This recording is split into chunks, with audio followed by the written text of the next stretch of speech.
زبردستی پکڑ کر کے کہے اس کا نام لے، اس کا نام لے، اس کا نام لے، اس کا نام لے، مومن اگر ڈٹ گیا جم گئے، کیا یہ اللہ کی رحمت نہیں ہے؟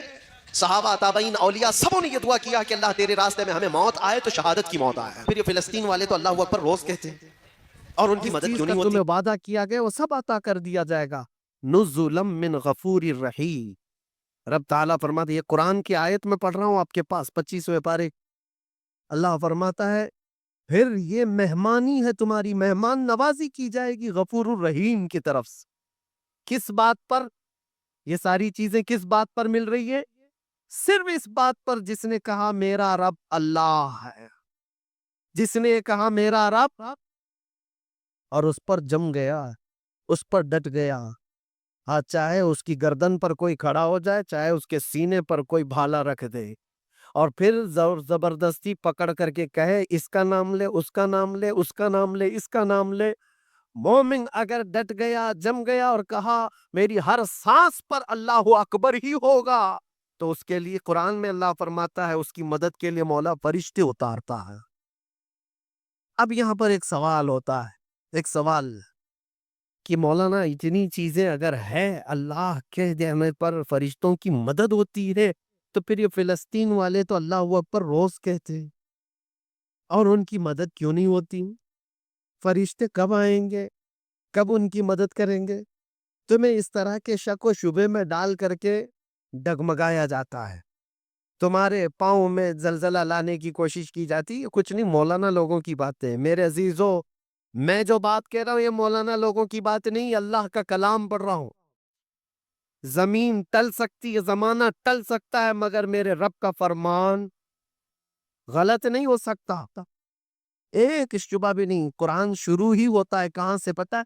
الف لام میم ذالک الکتاب لا ریب فیہ۔ سورہ فاتحہ کے بعد سورہ بقرہ جو ہے اس کی شروع کی آیت ہے، اللہ فرماتا ہے یہ وہ عظمت والی کتاب ہے لا ریب فیہ، اس میں شک کی گنجائش بھی نہیں، شک بھی نہیں کر سکتے ہوگا کہ نہیں ہوگا، ہوگا کہ نہیں ہوگا، نہ ہوگا تو ہوگا۔ اور اللہ فرما رہا ہے تمہاری مدد کے لیے فرشتے اتارے جائیں۔ اب یہ جو سوال ہے اس کو میں بتاتا ہوں، ان حالات میں ان مظلوموں کی مدد کیوں نہیں ہو رہی ہے؟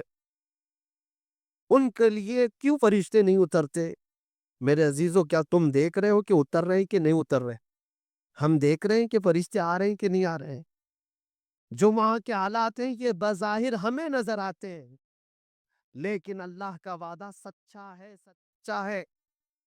جس کے ساتھ اللہ تبارک و تعالی بھلائی کا ارادہ فرماتا ہے اسے شہادت کے مقام پر پہنچاتا ہے، اور جس کو شہادت ملی ہے، جس کو شہادت ملی ہے، جانتے ہو پوری کائنات سمیٹ کر کے لاؤ، شہید کے ناخن کے برابر بھی نہیں ہوگی۔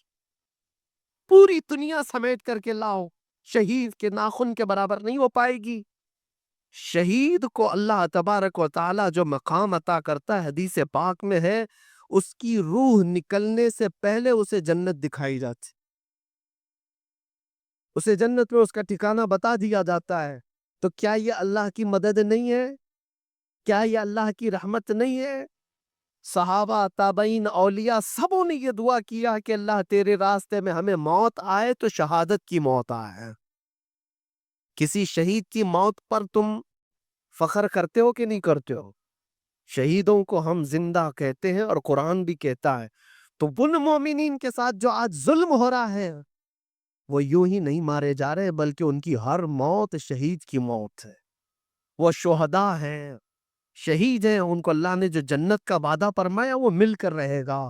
لیکن تمہارا امتحان ہے، چاہے تمہارے سامنے کوئی مر جائے، کٹ جائے، قتل ہو جائے، ظلم کے ساتھ کوئی پکڑا جائے، مارا جائے، تم اپنے ایمان کے ساتھ اگر باقی رہتے ہو تو یہ اللہ کا وعدہ تمہارے ساتھ۔ ایمان کے ساتھ، کون سا ایمان؟ میں نے کہا ہے میرا رب، ہم نے کیا کہا ہے؟ ہمارا رب، اور پھر اس پر جمے رہ گئے، اس پر جمے رہ گئے۔ یہ ایمان کا ایسا حصہ میں تمہیں بتا رہا ہوں، حدیث پاک میں میرے آقا صلی اللہ علیہ وسلم فرماتے ہیں جس کے دل میں ایمان آ گیا پھر وہ کفر اور شرک سے اتنی نفرت کرتا ہے جیسے انگارے میں ہاتھ ڈالنے سے نفرت کرتا ہے۔ آگ کے تندور میں ہاتھ ڈالنا پسند کرتا ہے کوئی؟ کوئی پسند کرتا ہے آگ کے تندور میں ہاتھ ڈالنے کو جتنا ناپسند کرتے ہو، ایمان والا کفر اور شرک سے اتنا ہی بیزار رہتا ہے، اتنی ہی دور بھاگتا ہے، چاہے جیسے بھی حالات ہو۔ لوگوں کو آج پتہ نہیں کیا ہو گیا۔ میں تو اپنا میسج دے کر کے رہوں گا۔ قرآن کیا کہتا ہے؟ یا ایھا الذین آمنوا ادخلوا فی السلم کافہ، اے ایمان والو اسلام میں پورے کے پورے داخل ہو جاؤ۔ آدھا تیتر آدھا بٹیر نہیں ہونا چاہیے، جو ہو پورے ہو جاؤ۔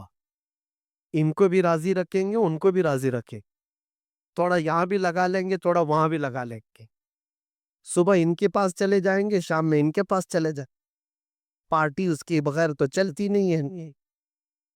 یہ بہت ساری جگہوں پر آج کے جو حالات ہیں، لوگوں نے یہ سمجھ رکھا ہے سیاست کرنا ہے، پولیٹکس کرنا ہے تو پھر سب کو راضی رکھنا ہے۔ ہم یہ نہیں کہتے کہ سب کو راضی نہ رکھو، راضی رکھو، لیکن اپنے خدا کو سب سے پہلے راضی کرو، اور اللہ بہتر جانتا ہے اس کو تم راضی رکھو گے، پوری دنیا کو اللہ تم سے راضی کرا دے گا۔ اس کے دستے قدرت میں ہے وہ بندوں کو راضی کرانا۔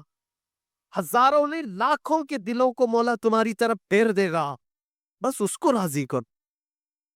جب رب تبارک و تعالیٰ فضل فرمائے کسی پر تو بغیر کسی پرچار کے لوگوں کو اس کی طرف پھیر دیتا ہے۔ یہ میں نے پریکٹیکل اپنی لائف میں دیکھا۔ ان علاقوں میں گیا جہاں کا نام کبھی زندگی میں نہیں سنا، نہ کبھی پڑھا، نہ کسی اور سے سنا، بہار، بنگال، جھارکھنڈ یا اس کے علاوہ، لیکن دیکھ کر کے حیرت ہوتی ہے۔ وہ انجان لوگ جن سے ہمارا کبھی کوئی تعلق نہیں، گھنٹوں ہمارے استقبال میں راستہ تکتے کھڑے ہیں، اور دیکھتے ہی محبتوں کا وہ نظرانہ، محبتوں سے وہ ان کی آوازیں، ایسا لگتا ہے صدیوں پرانی ہماری کوئی ملاقات ہے۔ آج میں پہلی مرتبہ تمہارے علاقے میں آیا، یہ جوش و خروش، یہ جو محبتوں کے تحفے، جس طرح سے لوگوں کا یہ استقبال، یہ کس لیے ہے؟ کس لیے ہے؟ یہ ساری چیزیں دیکھ کر کے مجھے کبھی اجنبیت نہیں لگتی کہ ہم کوئی نئے لوگ ہیں۔ یہ محسوس کراتی ہے یہ محبت کہ برسوں پرانی کوئی محبت ہے۔ یہ محبت میری اپنی کمائی ہوئی نہیں ہے، نہ ہی میرے زبان کا کمال ہے، نہ ہی میرے کوئی جسم کا کمال ہے، نہ میرے علم کا کمال ہے۔ مولا کریم رب ذوالجلال جب چاہتا ہے کائنات کے چپے چپے کو کسی